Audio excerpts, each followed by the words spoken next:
Good morning, students. Welcome to our Uma Higher Secondary School channel. મિત્રો તમને કોઈ દિવસ એવો પ્રશ્ન આવે છે કે વોટ ઇઝ ઈમેલ? આ ઈમેલનું ફૂલ ફોર્મ શું હશે? Is email or letter writing the same? Email લખવો કે પત્ર લખવો એ સરખું કહેવાય? અને how many types of email?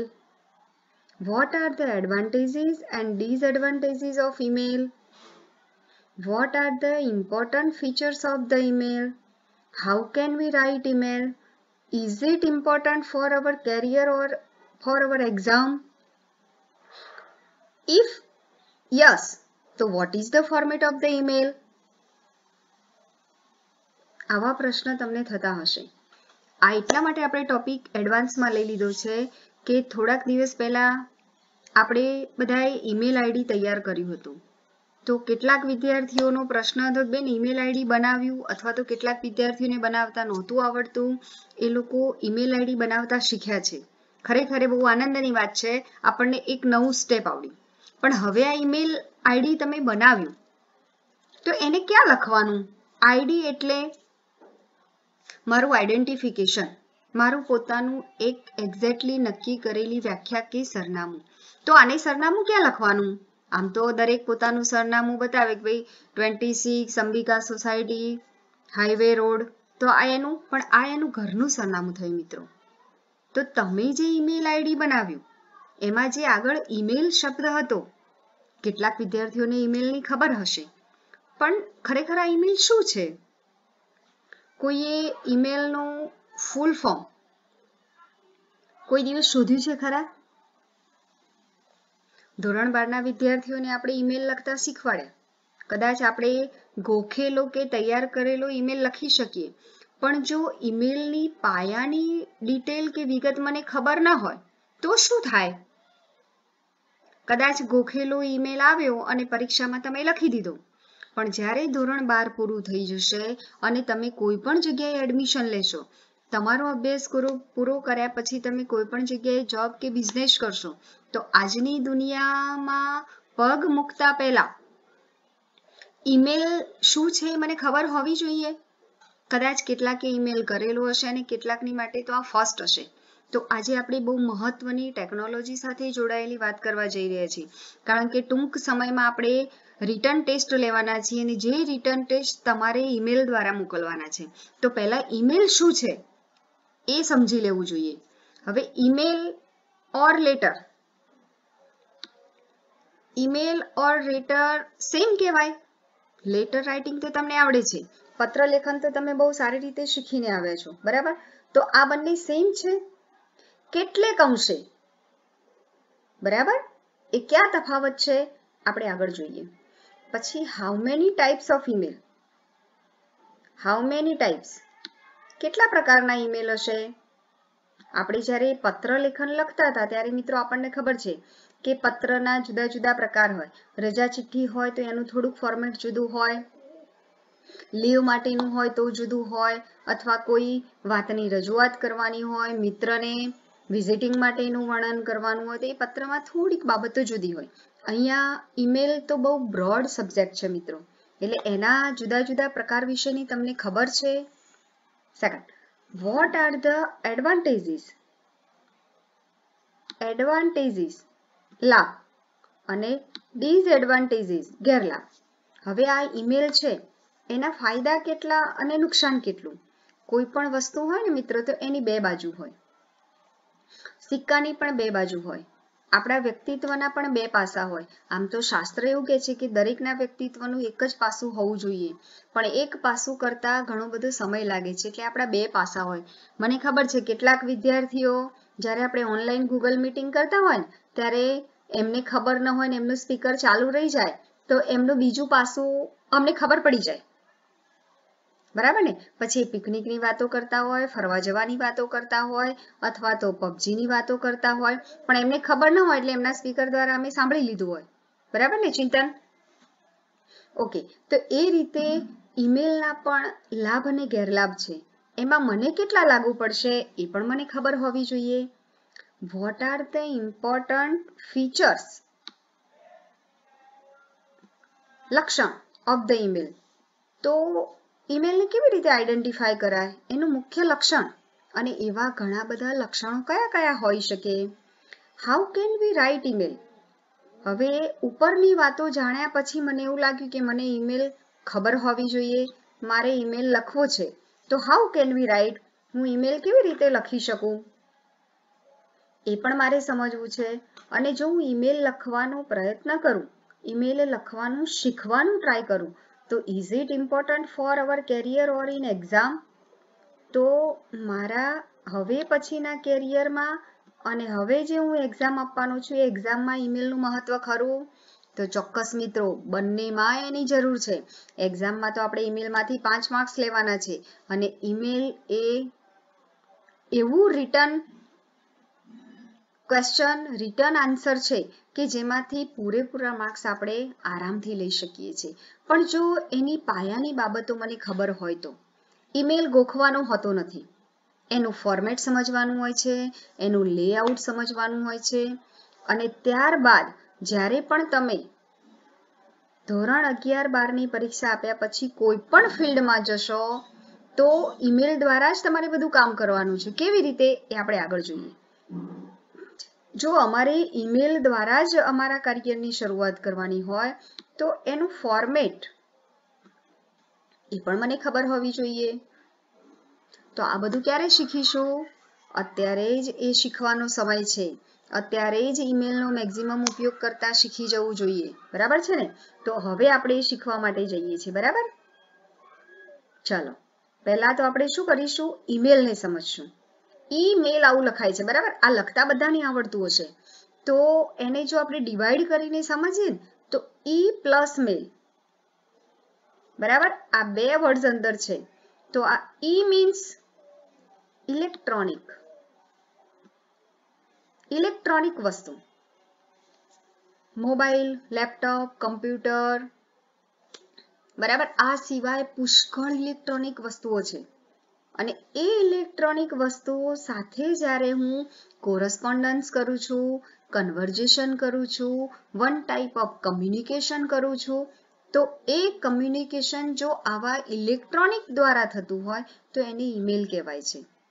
જો ઈમેલની ડેફિનેશન સમજવી હોય તો આપણે સમજી શકીએ કે message is distributed by electronic means from one computer user to one or more recipients via network. બરાબર? તો મેસેજ ડિસ્ટ્રીબ્યુટેડ થાય છે. મેસેજ ડિસ્ટ્રીબ્યુટ કરવું એટલે વહેંચવું, એટલે કે અહીંયા આપવામાં આવે છે અને લેવામાં પણ આવે છે. બાય ઇલેક્ટ્રોનિક મીન્સ, અહીંયા મીન્સ એટલે સાધન, મીન્સ એટલે અર્થ નહીં મિત્રો, મીન્સ એટલે સાધન. ઇલેક્ટ્રોનિક સાધન દ્વારા મેસેજ આપવામાં આવે છે ફ્રોમ, ક્યાંથી? વન કમ્પ્યુટર યુઝર, એક કમ્પ્યુટરનો ઉપયોગ કરીને કોના સુધી? ટુ એટલે આપવામાં આવે છે વન ઓર મોર રેસિપન્ટ્સ. રેસિપન્ટ્સ એટલે ગ્રહણ કરનાર, મેળવનાર. એક વ્યક્તિ એકને અથવા તો એક કરતા વધારે લોકોને આપે છે વાયા નેટવર્ક. શાના દ્વારા? વાયા નેટવર્ક એટલે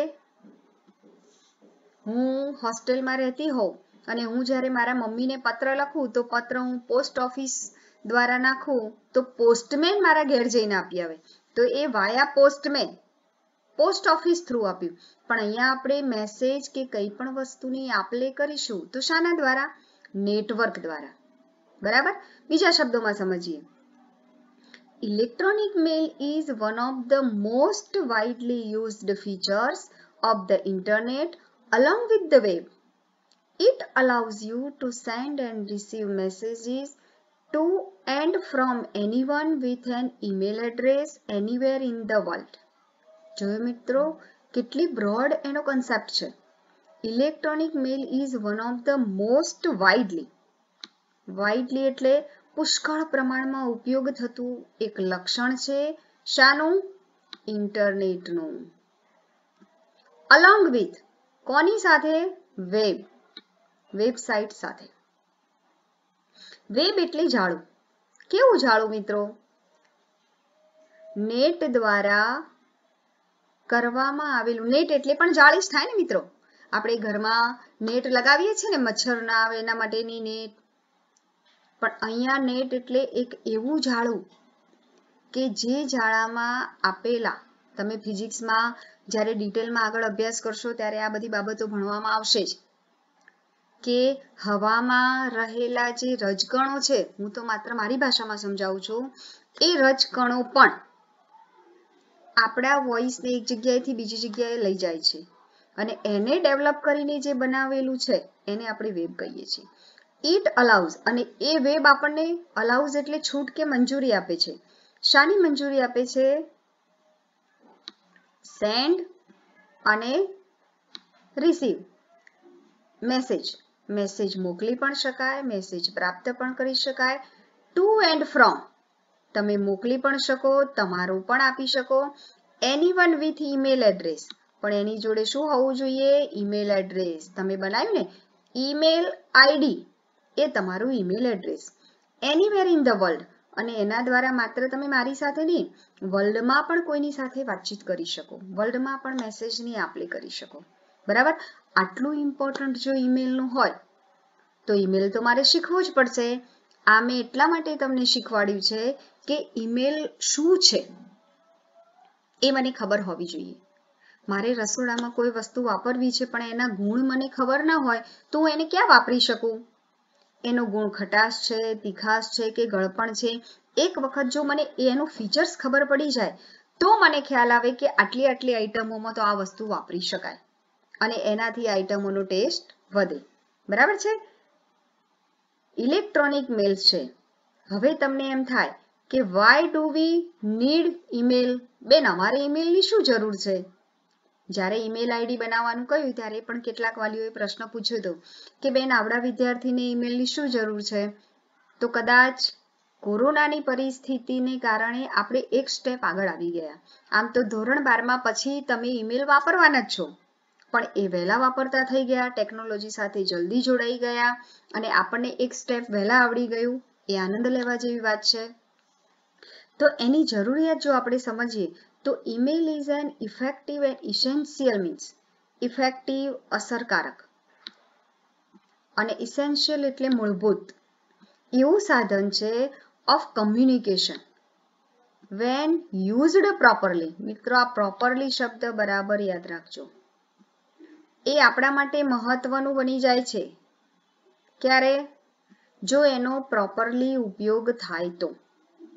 હવે તમે તમારા ઘરે બેઠા છો, હું અહીંયા બેઠી છું, કેટલાક ટીચર્સ એમના ઘરે છે, કેટલાક ટીચર્સ શાળામાં છે અને આપણે બધાએ કમ્યુનિકેશન કરવું છે. આપણે અભ્યાસ શાના દ્વારા કરીએ છીએ? કમ્યુનિકેશન દ્વારા.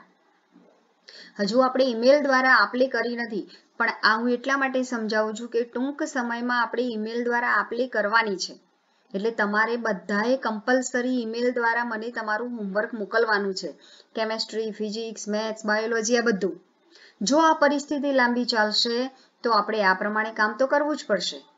એટલા માટે 12માના વિદ્યાર્થીઓને પણ કહું છું કે ઈમેલ શું છે ડિટેલમાં આપણે સમજી લઈએ. તમે જ્યારે ઈમેલ મને કરવાના છો ત્યારે કયું ફોર્મેટ વાપરશો તો એ આપણે સમજવું પડશે. બીજું, it is fast, simple, efficient and accurate. અહીંથી હું પત્ર લખું તો પત્રને સુરત પહોંચતા દિવસો લાગે, વાર લાગે, પણ ઈમેલ એ કેવું મીન્સ છે? ફાસ્ટ છે. બરાબર? ઝડપથી પહોંચી જાય એવું, સરળ છે. તમે શીખી જશો પછી તો મિત્રો બહુ મજા આવશે. આપણે ઈમેલ દ્વારા વાતચીત કરશું. એફિશિયન્ટ, પૂરતું સક્ષમ છે અને એક્યુરેટ એટલે સચોટ પણ છે. It increases the speed. Increases એટલે વધારવું. એ આપણી સ્પીડ વધારે છે કામ કરવાની, આપ-લે કરવાની, કમ્યુનિકેશન કરવાની. ફ્લો, આપણો પ્રવાહ પણ ઝડપથી વધે છે. And ashes two information. Ashes એટલે સાધન છે. માહિતી માટેનું, માહિતી આપવા માટેનું, માહિતી લેવા માટેનું એક બહુ મહત્વનું સાધન છે. It helps facilitates the resolution of issues and speed decision making. Resolution of issue. કોઈ પણ પ્રકારનો પ્રશ્ન હોય એનું સોલ્યુશન જોઈતું હોય તો એ ફેસિલિટીઝ આપે છે, બરાબર. અને એ ફેસિલિટી આપવામાં ઈમેલ આપણને હેલ્પ કરે છે. એન્ડ સ્પીડ, ડિસિઝન મેકિંગ, જ્યારે મારે કોઈ નિર્ણય લેવાનો હોય ત્યારે ઘણી વખત આપણે નિર્ણય લેવામાં બહુ કાચા પડીએ છીએ. આ કરવું જોઈએ કે નહીં, હું આ કરું કે નહીં, હું ટ્યુશન ચાલુ કરું, હું રેફરન્સ બુક લાવું, હું ચોપડીઓ ખરીદું, હાલ સ્કૂલો ચાલુ નથી, વાલી માટે પણ પ્રશ્ન છે તો શું કરું. તો એ વખતે કયું ડિસિઝન મારે સ્પીડમાં લેવું જોઈએ એ પણ ઈમેલ દ્વારા આપણને ખબર પડશે, બરાબર છે ને. એટલે આપણા માટે બહુ મહત્વનું છે. ચલો, ઈમેલના કેટલા પ્રકાર છે તો આપણે જોઈએ કે categories of emails. Emails are 3 types. આમ તો પુષ્કળ ઘણા બધા પ્રકાર છે મિત્રો, પણ હાલ આપણા માટે સમજવા માટે મુખ્ય 3 પ્રકાર છે: semi formal email, formal email અને ઇનફોર્મલ ઈમેલ, બરાબર. સેમી એટલે આપણને ખબર છે કે અડધું, સેમી ફોર્મલ, પછી તો ફોર્મલ ઔપચારિક, અને ઇનફોર્મલ એટલે અનૌપચારિક, બરાબર. આપણે ફોર્મલ ને ઇનફોર્મલ શબ્દ વાપરશું, આપણે અનૌપચારિક શબ્દ વાપરવાની જરૂર નથી, પણ મૂળ અર્થ એને એવું થાય છે. આટલા પ્રકારના ઈમેલ છે. તો હવે મિત્રો તમને પ્રશ્ન થાય કે બેન અમારે કયો ઈમેલ લખવાનું છે, સેમી ફોર્મલ વાપરવાનું છે, ફોર્મલ વાપરવાનું છે કે ઇનફોર્મલ? તો પહેલા આપણે એ સમજી લઈએ, બરાબર. ચલો, સેમી ફોર્મલ ઈમેલ, એની એક ડેફિનેશન છે: એન ઈમેલ રિટન ફોર આ colleagues or a teammate within a project comes under this category. The language used is simple, friendly and casual. Modesty and dignity must be maintained. યાદ રાખજો મિત્રો, આ બધા શબ્દ વધારાના નથી. ઈમેલ લખતી વખતે આપણી અંદર આટલી ક્વોલિટીઝ હોવી જોઈએ. ચલો, email written for colleagues. Colleagues એટલે મિત્રો આપણી સાથે કામ કરનાર, ઓર ટીમમેટ, આપણે ગ્રુપ બનાવ્યું હોય, 12 ના મેથ્સનું ગ્રુપ હોય, એમાં 10-10 ના ગ્રુપ પાડેલા હોય, આપણે હવે આવી ટીમમાં કામ કરવાના છે હો મિત્રો, એટલે બરાબર આ વાત સમજી લેજો. તો વિધિન આ પ્રોજેક્ટ કમ અંડર, તમને કોઈ પ્રોજેક્ટ આપેલો હોય અને પ્રોજેક્ટમાં જ્યારે તમે કામ કરતા હોય ત્યારે ધીસ કેટેગરી, આ પ્રકારનું સેમી ફોર્મલ ઈમેલ વપરાય, બરાબર. હજુ પણ આગળ ડિટેલમાં સમજણ પડશે. પણ મારા સહકાર્યકર્તા સાથે મેં કોઈ પ્રોજેક્ટ ડિસ્કસ કરવો છે, પ્રોજેક્ટ બનાવવો છે, પ્રોજેક્ટ ડિસ્પ્લે કરવો છે, પ્રોજેક્ટનો વાઇવા આપવો છે. આજે તમે જોયું છે ઘણા બધા વિદ્યાર્થીઓ ઓનલાઈન વાઇવા દ્વારા પરીક્ષા આપી રહ્યા હતા, આપે છે અને કદાચ આપશે, આપણે પણ આપવી પડશે. એ વાઇવાની સાથે સાથે તમારા ટીચર્સ, તમારા પ્રોફેસર, તમારા મેનેજર, તમારા શેઠ તમારી પાસે ઈમેલ મંગાવશે કે આ વસ્તુ મને ઈમેલ કરો, તો તમારે શામાં કરવાની? Semi formal. હવે એમાં જ્યારે ઈમેલ આપણે લખીએ ત્યારે મારી જે લેંગ્વેજ છે કેવી હોવી જોઈએ? સિમ્પલ, ફ્રેન્ડલી, મિત્રાચારવાળી, એન્ડ કેઝ્યુઅલ, રેગ્યુલર આપણે લખતા હોય એવી, એમાં કોઈ આડંબર હોવું જોઈએ નહીં. મોડેસ્ટી એટલે કે નમ્રતા, એન્ડ ડિગ્નિટી, ગૌરવ, મસ્ટ બી મેન્ટેન. જ્યારે આપણે ઈમેલ લખતા હોઈએ ત્યારે પત્રની જેમ ગમે તે વસ્તુ ગમે ત્યાં લખી શકાય નહીં. એની ચોક્કસ મોડેસ્ટી એટલે તમે ઈમેલ લખો છો એ વખતે તમારી અંદર નમ્રતા હોવી જોઈએ, રુજુતા હોવી જોઈએ અને એક પ્રકારનું ગૌરવ પણ હોવું જોઈએ. જો એવી ભાવના સાથે તમે ઈમેલ લખો છો અને એ જો મેન્ટેન ન થાય તો સામે તમને ઈમેલનો પ્રતિભાવ મળશે નહીં, બરાબર. હવે આપણે જોઈએ કે ફોર્મલ ઈમેલ. ફોર્મલ એટલે suppose we are writing an email for any type of business communication. એનો મતલબ ફોર્મલ ઈમેલ આપણે ક્યાં વાપરવાના છીએ? બિઝનેસ, ધંધાકીય આપ-લે કરવાની હોય, ટેન્ડર ભરીને આપવાના હોય, ટેન્ડર વિશેની માહિતી મંગાવવાની હોય, ઓર્ડર કરવાનો હોય, ઓર્ડર આપવાનો હોય, તો આ બધા જે બિઝનેસ છે ને એ બિઝનેસ કમ્યુનિકેશન માટે ફોર્મલ ઈમેલ વપરાય છે. It will come under the category of formal email. Formal email writing will be an email written to companies, government, departments, school authorities or any other officers, બરાબર. આટલા લોકોને આપણે લખી શકીએ.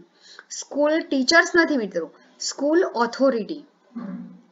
હાલ તમે જોયું હશે કે જે સ્કૂલ ફીના ઇસ્યુ હતા મિત્રો, ગવર્મેન્ટે પણ કહી દીધું છે કે તમે 50% ફી ઉઘરાવી શકો. આપણે તો એટલી બધી ફી લીધી નથી, પણ જ્યારે સ્કૂલ ઓથોરિટીવાળા સામે કંઈ પણ કમ્પ્લેન, કંઈ પણ ફરિયાદ અથવા તો કંઈ પણ કમ્યુનિકેશન કરવાનું હોય તો એ ફોર્મલ ઈમેલમાં હોવું જોઈએ. બરાબર. હવે informal email. An informal email is written to any relatives, family or friends. બરાબર. આ તમે કોને કોને લખી શકો? આપણા સંબંધી હોય એને પણ, મિત્રોને પણ. There are no particular rules. એના કોઈ ચોક્કસ નિયમો નથી. For informal email writing, a person can use any language of his or her choice. એમાં ભાષાની બંધી હોતી નથી. આપણા ખાસ મિત્રને આપણે ઈમેલ લખતા હોય તો આપણે આપણી પર્સનલ લેંગ્વેજ વાપરી શકીએ છીએ, પણ એમાં મોડેસ્ટી અને ડિગ્નિટી તો સચવાવી જોઈએ. કારણ કે તમે જે ઈમેલ મોકલો છો એ પર્સનલ એક જ વ્યક્તિને મોકલો છો કે બધાને મોકલો છો એ પણ તમારા પોતાના ઉપર ડિપેન્ડ છે. બરાબર. તો હવે આ જે ઈમેલ છે એને આપણે સમજવું તો આ ડાયોગ્રામ દ્વારા આપણે સમજી શકીએ. હવે મિત્રો હું તમને બીજું પણ એક વાત આપું છું કે આ તમારો એક ક્વેશ્ચન એવો છે કે read this diagram chart and information transfer દ્વારા તમારે શું કરવાનું છે? આની ઉપર એક પેરેગ્રાફ લખવાનું છે. આ તમને જે કંઈ પણ દેખાય છે, here is given to you આ pie chart about types of email. આ તમારું ક્વેશ્ચન છે. Types of email. You have to write 80 words, means 10 to 15 sentence about it. આના વિશે તમારે સેન્ટેન્સ લખવાના છે. આ તમારો એક ક્વેશ્ચન બની ગયો. બરાબર. એ પણ તમારી નોટમાં લખેલો હોવો જોઈએ. ધોરણ 11 અને ધોરણ 12ના બંને વિદ્યાર્થીઓને આ લાગુ પડે છે. ચલો, તો પહેલા શું છે? ઈમેલ. Formal email. તો ફોર્મલ ઈમેલ આપણે કોને કોને લખીએ છીએ? Friends, relatives, family members. Semi formal email તો ટીમમેટ્સ, ક્લાસમેટ્સ અને કલીગ્સ. કલીગ્સ એટલે સહકાર્યકર્તા. અને જે ફોર્મલ ઈમેલ છે એ ફોર્મલ ઈમેલ ક્યાં વપરાય છે? All professional communication.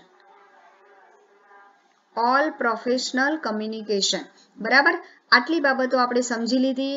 હવે તમારે નક્કી કરવાનું છે કે બેન તમે અને હું વાતચીત કરશું ત્યારે કયો ઈમેલ વાપરશું. ચલો એ પણ આપણે સમજીએ. ચલો પહેલા ઈમેલના આપણે શું કરવું પડશે મિત્રો? એના ફીચર્સ સમજવા પડશે. There are many features of email. કેટલા લક્ષણો છે? તો આપણે વન બાય વન એને જોતા જઈએ. બરાબર છે ને? ઘણા બધા છે. Automatic reply to message. તમે મેસેજ લખો છો પછી એક વખત સેન્ડ કે ઓપ્શન આપ્યા પછી એ ઓટોમેટિક રિપ્લાય થઈ જાય છે. બરાબર. The address can be stored in an address book. એક વખત તમે એડ્રેસ લખ્યું પછી બીજી વખત એડ્રેસ લખવાની જરૂર પડતી નથી. જો આપણે પત્ર કે લેટર લખતા હોય તો દર વખતે મિત્રો આપણે એડ્રેસ લખવું પડે છે, મોકલનારનું અને મેળવનારનું પણ. અહીંયા એવું થશે નહીં. એ તમારી જે એડ્રેસ બુક આવે છે એના ડેટાબેઝમાં શું થાય છે? એડ્રેસ સેવ થઈ જાય છે. બરાબર. તમે પણ જ્યારે કમ્પ્યુટર દ્વારા મને ઈમેલ મોકલશો ત્યારે એક વખત મારું ઈમેલ આઈડી તમને ખબર હોવી જોઈએ, પછી તો તમારે લખવું જ નહીં પડે. બરાબર. અનુભવ કરશો એટલે આવડી જશે. The address can be used in the near future. આજે લખ્યું છે તો અઠવાડિયા પછી, થોડા દિવસ પછી કે એના વધારે દિવસ પછી પણ નજીકના ભવિષ્યમાં પણ તમે વાપરી શકો. Automatic filling and retrieval of message. તમે જ્યારે મેસેજ લખો છો, નોટ હશે તો લખવો પડશે, પણ કમ્પ્યુટર કે મોબાઈલ કે લેપટોપ દ્વારા અથવા તો ટેબ્લેટ દ્વારા અથવા કંઈ પણ ઇલેક્ટ્રોનિક ઇન્સ્ટ્રુમેન્ટ દ્વારા જ્યારે તમે મેસેજ લખતા હશો અને એમાં જે વર્ડ લખાયેલા હશે તો ઓટોમેટિક શું થઈ જશે? રિટ્રાઈવ થશે. એટલે એટલા શબ્દો લખવાનો સમય તમારો બચી જશે. Notification of delivering or not of a message. Notification, નોંધ. તમે મેસેજ મોકલ્યો અથવા તો તમને મેસેજ મળ્યો, આપણો મોબાઈલ કે આપણું લેપટોપ આપણે વાપરતા નથી, આપણે બાજુમાં કોઈ મિત્રની સાથે વાતો કરીએ છીએ, પણ જો તમે નોટિફિકેશન ઓન રાખ્યું હશે તો ઈમેલનું નોટિફિકેશન આવશે, કંઈક જુદો અવાજ આવશે. દાખલા તરીકે આપણા મોબાઈલમાં વોટ્સએપ છે તો આપણે વોટ્સએપનું નોટિફિકેશન રાખીએ છીએ, બરાબર? એ ઓફ અને ઓન કરી શકાય. એમાં પણ ઘણા બધા ફીચર્સ આવે છે, એ તમે કરી શકો.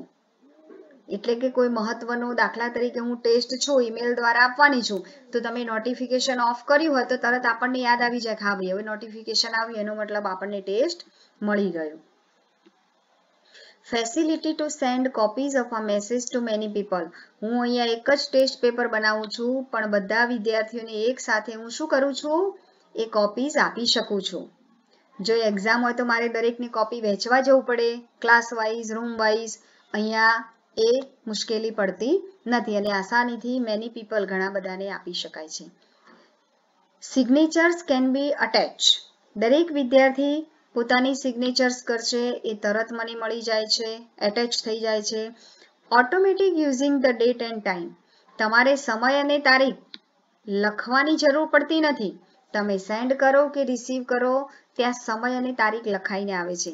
12માના વિદ્યાર્થીઓનો આપણે જે ટેસ્ટ લીધો એમાં પણ એવું થયું, કેટલાક વિદ્યાર્થીઓએ સમયસર ટેસ્ટ સબમિટ ન કર્યો અને આપણે ટેસ્ટ ટાઈમ લિમિટ આપેલી હતી, પ્રોટોકોલ બહાર ગયા એટલે એમનું ટેસ્ટ અને ટાઈમ લેટ ગયો, એટલે લેટવાળા ટેસ્ટનું રિઝલ્ટ મળ્યું નહીં. બરાબર છે ને મિત્રો? એટલે સમયની મર્યાદા આપણને ઇલેક્ટ્રોનિક જબરજસ્ત સરસ રીતે સમજાવે છે.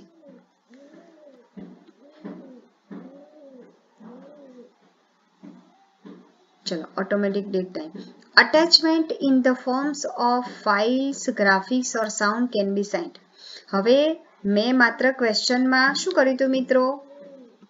અટેચમેન્ટ કરી શકાય. ફોર્મ ઓફ ફાઇલ્સ, તમારી ફાઇલનું જે પ્રકારનું સ્વરૂપ હોય એ સ્વરૂપ તમે એમને મોકલી શકો. ગ્રાફિક્સ, ચિત્ર દોરેલું હોય તો એ પણ આપી શકો. તમારે જુદા જુદા પ્રકારના અવાજ સેન્ડ કરીને એના ઉપરથી ટેસ્ટિંગ કરવું હોય તો એ બધું પણ મોકલી શકાય. જ્યારે આપણે ઓન પેપર આપતા હોય તો આ બધી ફેસિલિટી એમાં અવેલેબલ નથી. મોબાઈલ ફ્રેન્ડલી ઈમેલ્સ ફેસિલિટી, મિત્રો સાથે પણ વાત કરી શકાય. ઓટો ફોરવર્ડ ઓફ મેસેજ, તમારે કેટલાક મેસેજ એવા છે કે તમે ટાઈપ કરો એટલે ઓટોમેટિક દરેકને રોજ મળી જવા જોઈએ, તો એ ઓટો ફોરવર્ડ પણ કરી શકાય. બરાબર છે? આ એના મહત્વના ફીચર્સ હતા. હવે there are some ways in which one can improve the way of email writings. To write a good email, we must remember some points.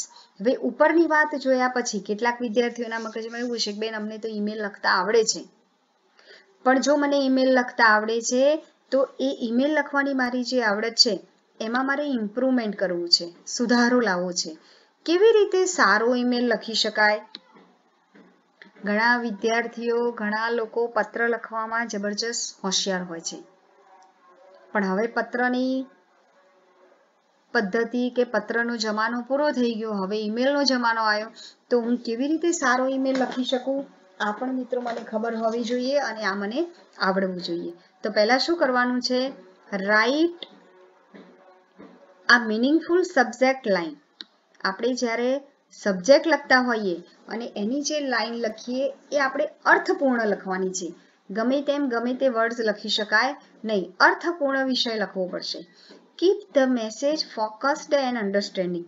તમારે જે મેસેજ આપવાનો છે ને એની પર ફોકસ હોવું જોઈએ અને એ જ સમજાવવો જોઈએ, આજુબાજુની કોઈ વર્ણન કે વાતો નહીં. આપણે નિબંધ લખતા હોય તો કદાચ આપણું ધ્યાન થોડુંક બીજે ડાયવર્ટ થાય, પણ ઈમેલમાં તો તમારે જે મેસેજ આપવો છે એ જ ટૂંકમાં આપી દેવાનો અને જ્યારે હું ઈમેલ લઉં ત્યારે પણ મને એક્ઝેક્ટલી એ મેસેજ વાંચતા અને કોન્સન્ટ્રેટ કરતા આવડવું જોઈએ. બરાબર? એ સમજાવવો પણ જોઈએ. Identify yourself clearly. તમારે આ મિત્રો આપણે બરાબર યાદ રાખવાનું છે. તમારી જાતને તમારે સ્પષ્ટ રીતે આઈડેન્ટિફાય કરવાની છે. હવે મિત્રો તમને સમજાયું છે કે મેં શા માટે તમને નામ, રોલ નંબર વાળું ઈમેલ આઈડી બનાવવાનું કહ્યું હતું, જેથી કરીને તમારા ઈમેલ દ્વારા બીજો કોઈ ઉપયોગ કરે તો પણ તમે તમારી જાતને એક્ઝેક્ટલી આઈડેન્ટિફાય કરી શકો. હમણાં એક ટેસ્ટમાં એવું બન્યું હતું કે એક જ ઈમેલ આઈડી ઉપર 2 જણે ટેસ્ટ આપ્યા હતા. એક જણે હિટલરના ઈમેલ આઈડી પર ટેસ્ટ આપ્યો હતો, એક જણે XYના ઈમેલ આઈડી પર ટેસ્ટ આપ્યો હતો. એનો મતલબ તમે એક્ઝેક્ટલી તમારી જાતને આઈડેન્ટિફાય કરી ન હતી, એટલે તમને તમારું રિઝલ્ટ મળ્યું નહીં. હવે આ તમારી ગમ્મત હતી, તમારી મજાક હતી કે તમે હજુ પણ ગંભીર બન્યા નથી અથવા તો આપણે આપણી જાતને છેતરીએ છીએ. આપણને ટેસ્ટ આવડતો ન હતો એટલે આપણે જુદા જુદા બાના કાઢ્યા. બરાબર? કમ્પ્યુટર, ટેકનોલોજી, ઇલેક્ટ્રોનિક્સ તમારા કોઈ બાના ચલવી લેશે નહીં. Use official ID for business, related or professional emails. બરાબર? Use short sentence for clear convey of the message. આપણે વાક્ય કેવા લખવાના છે? શોર્ટ. કારણ કે વધારાનું વર્ણન કરવાની કોઈ જરૂર નથી. તમારો મેસેજ કરવા માટે શોર્ટ એન્ડ સ્વીચ સાચા અને સારા વાક્ય લખવાની જરૂર છે. Organize the content of the email in a logical and systematic manner. આ વાક્ય ખૂબ જ મહત્વનું છે મિત્રો. આપણે ઈમેલ લખીશું ઓર્ગેનાઇઝ. ઈમેલમાં લખનાર શબ્દો, વાક્યોની ગોઠવણ, કન્ટેન્ટ એમાં લખેલું જે ટોપિક છે તે ઇન અ લોજિકલ તાર્કિક હોવો જોઈએ અને સિસ્ટમેટિક મેનરમાં લખેલું હોવું જોઈએ. એક પ્રશ્ન ઉપર, એક આન્સર નીચે, એક મુદ્દો ઉપર એવી રીતે લખાય નહીં. અને લખતી વખતે તમારા બી કાઇન્ડ, તમે ઉદાર પણ હોવા જોઈએ. Don't lose your focus. Email લખતા લખતા તમે તમારું ફોકસ બીજે લઈ જઈ શકો નહીં. Use separate paragraph for stating different points. આ પણ બહુ મહત્વનું છે. આ પણ આપણે ધ્યાન રાખવું પડશે. યુઝ સેપરેટ, અલગ અલગ પેરેગ્રાફ લખવાના છે. ફોર સ્ટેટ કરવું એટલે જણાવવું, દર્શાવવું. ડિફરન્ટ પોઈન્ટ્સ, જુદા જુદા પોઈન્ટ દર્શાવવા માટે તમારે જુદા જુદા પેરેગ્રાફ લખવાના છે. ભલે એ પેરેગ્રાફ 1 લીટીનો હોય, 2 લીટીનો હોય કે 3 લીટીનો. આમાં નિબંધની જેમ આપણે પેરેગ્રાફ લખતા નથી. Use proper, simple, polite and clear language. આપણી ભાષામાં નમ્રતા હોવી જોઈએ, વલ્ગારિટી ન હોવી જોઈએ. અલો, ઓલી, પેલી, બરાબર? અથવા તો કેટલીક વર્ડ જે આપણે વોટ્સએપ મેસેજમાં વાપરીએ છીએ એ પણ ન ચાલે. સિમ્પલ હોવી જોઈએ, નમ્રતા હોવી જોઈએ અને સ્પષ્ટ લેંગ્વેજ હોવી જોઈએ. દ્વિધાવાળી અનક્લિયરન્સ લેંગ્વેજ ચાલશે નહીં. Show respect and restraint. તમારે બતાવવાનું છે. રિસ્પેક્ટ એટલે આદર અને રિસ્ટ્રેન્ટ, તમે પોતે કંટ્રોલમાં હોવા જોઈએ. જે ગૂગલ મીટિંગમાં તમે અનકંટ્રોલ હોવ છો, બરાબર ને? ઘણા બધા વર્ડ્સ મેં અહીંયા નોટ ડાઉન કરેલા છે. કાલના ફિઝિક્સના લેક્ચરની પણ વાત આપણે કરેલી હતી, બરાબર? તો એ રિસ્ટ્રેન્ટ હોવું જોઈએ. મારી જાત ઉપર મારો કંટ્રોલ હોવો જોઈએ. Make sure the message is complete. અધૂરો મેસેજ ક્યારે પણ મોકલાય નહીં. મેસેજ કેવો હોવો જોઈએ? કમ્પ્લીટ. પ્રૂફ રીડ એટલે કે તમે જે કંઈ પણ લખો છો એ સાચું હોવું જોઈએ. જો અંગ્રેજીમાં લખતા હોય તો સ્પેલિંગ મિસ્ટેક ચાલશે નહીં. પ્રૂફ રીડ દ્વારા એટલે તમે લખેલું જો ખોટું હોય ને તો કમ્પ્યુટર દ્વારા એની નીચે અંડરલાઈન આવે છે અથવા તો એની ખોટા વર્ડની કંઈક સાઇન હોય છે. એટલે પ્રૂફ રીડમાં જઈને એ સાઇન સમજીને એ સુધારી લેવાનું છે. Find the difference between formal and informal situation. કઈ પરિસ્થિતિ ફોર્મલ છે અને કઈ પરિસ્થિતિ ઇનફોર્મલ છે એ બંને વચ્ચેનો તફાવત મને ઓળખતા આવડવું જોઈએ. ક્લાસમાં કદાચ તમે તોફાન કરતા હો પણ ચાલુ ક્લાસમાં, ઓનલાઈન ટેસ્ટમાં જો તમે ગંભીર ન બનો તો આપણે આપણા કેરિયરને ઘણું બધું નુકસાન કરી રહ્યા છીએ. સમય રેતની જેમ આપણી હાથમાંથી મિત્રો સરકતો જાય છે.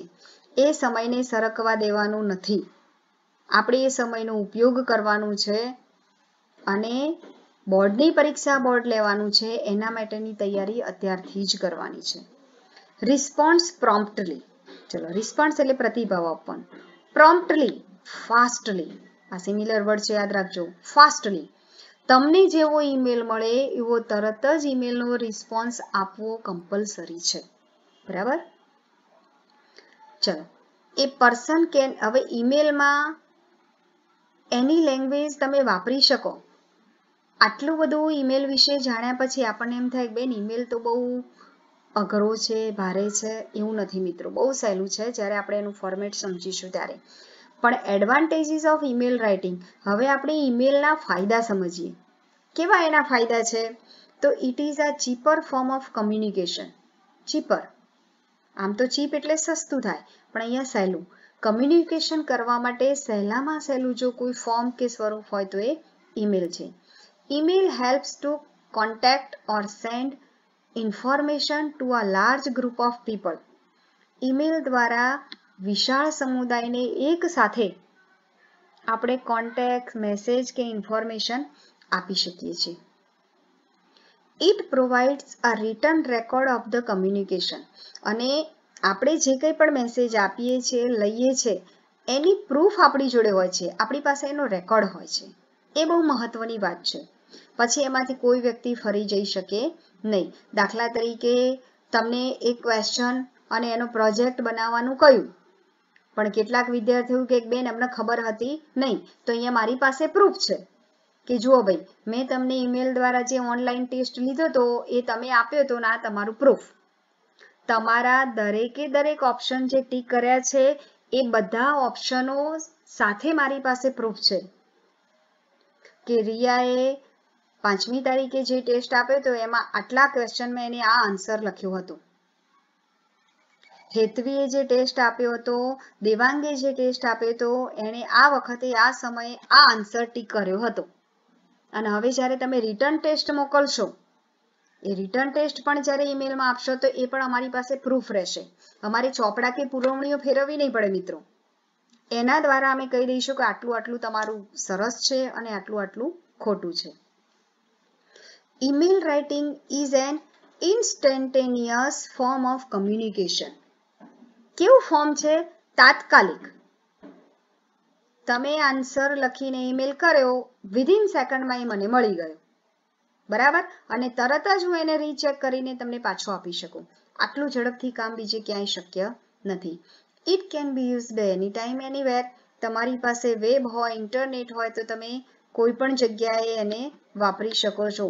પત્ર માટે તો પોસ્ટ હોવી જોઈએ, લખવા માટે કાગળ હોવું જોઈએ, ઘણી બધી કેટલીક ફેસિલિટી હોવી જોઈએ. અહીંયા તમે કોઈ પણ સમયે તમારી પાસે જો ઇલેક્ટ્રોનિક્સ પાર્ટ્સ અવેલેબલ હોય તો તમે એ આપી શકો છો.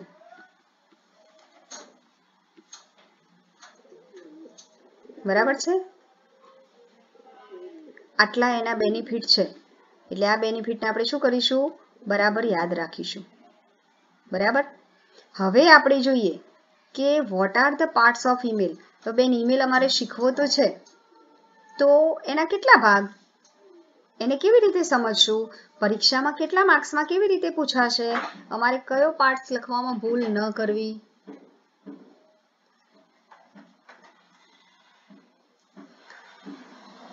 ઓકે, તો એ બાબતો આપણે શીખવાની છે. બરાબર. તો what are the 5 parts of email. Email 5 પ્રકારના હોય છે. Parts of an email message. હવે ઈમેલ મેસેજ દ્વારા આપીએ છીએ તો એના કયા પાર્ટ્સ છે એ આપણે સમજી લેવાનું છે. સબ્જેક્ટ. જ્યારે ઈમેલમાં આપણે આ લખવાનું છે મિત્રો આપણે, બરાબર. ઈમેલનો જ્યારે આપણે સબ્જેક્ટ લખીશું તો સબ્જેક્ટમાં શું કરીશું? Subject is a description of the topic of the message and ડિસ્પ્લેઝ in most email system that list email message individually. એનું જે સબ્જેક્ટનું આપણે વર્ણન કરીએ, એક લીટીમાં જે આપણે સબ્જેક્ટ લખીએ ટોપિકનો ઓફ ધ મેસેજ, અને એ જે આપણે ડિસ્પ્લે કરવાનું છે in the most email system. મોટા ભાગની ઈમેલ પદ્ધતિમાં શું હોય છે? ઈમેલ મેસેજ ઇન્ડિવિજ્યુઅલ, એ વ્યક્તિગત ઉલ્લેખ કરીને આપણે કરેલો હોય છે.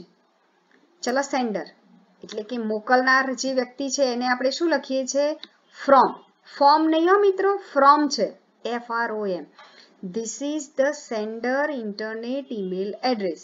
હું મોકલું તો હું સેન્ડર કહેવાઉં, એટલે મારું જે ઈમેલ એડ્રેસ છે એ મારે લખવાનું છે. પત્ર લખનારનું સરનામું જે આપણે સમજતા હતા, that is the exactly point.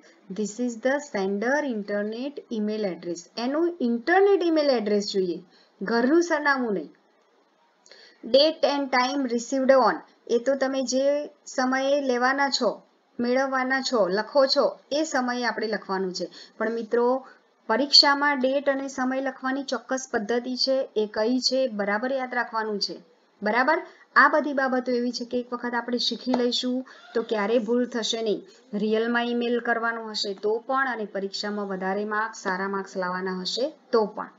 પછી રિપ્લાય ટુ. બરાબર. રિપ્લાય આપવાનું છે તો એ રિપ્લાય માટે રેસિપન્ટ. રેસિપન્ટ એટલે જે મેળવનાર વ્યક્તિ છે તે. હું ઈમેલ કરું છું તો you are recipient, I am sender. અને જ્યારે તમે મને ઈમેલ કરો છો તો you are sender and I am recipient. Okay, મેળવનાર. રેસિપન્ટમાં શું કરવાનું છે? તો તમારું પોતાનું ઈમેલ એડ્રેસ લખવાનું છે. એટલે ફ્રોમ આવશે, ડેટ આવશે, સબ્જેક્ટ આવશે, બરાબર, ટુ આવશે અને અટેચમેન્ટ. તમે શું શું ઈમેલમાં મને મોકલ્યું છે એ અટેચમેન્ટ પણ લખીને આપવું પડશે. બરાબર છે? આટલા પાર્ટ્સ ઈમેલના છે. એટલે આટલી બાબત તમે બરાબર યાદ રાખી લો.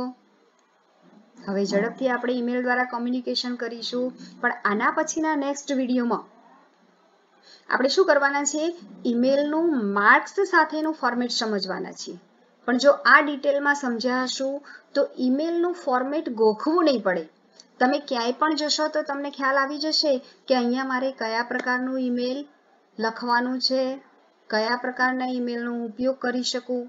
અને ઈમેલના બેનિફિટ જોયા પછી તો મારે ઈમેલ કરતા લખતા કમ્પલસરી શીખવો જોઈએ.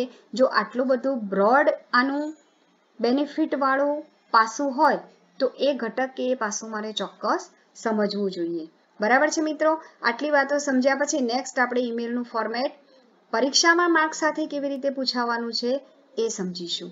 ત્યાં સુધી આટલી બાબતો આપણે બરાબર યાદ રાખી લઈએ.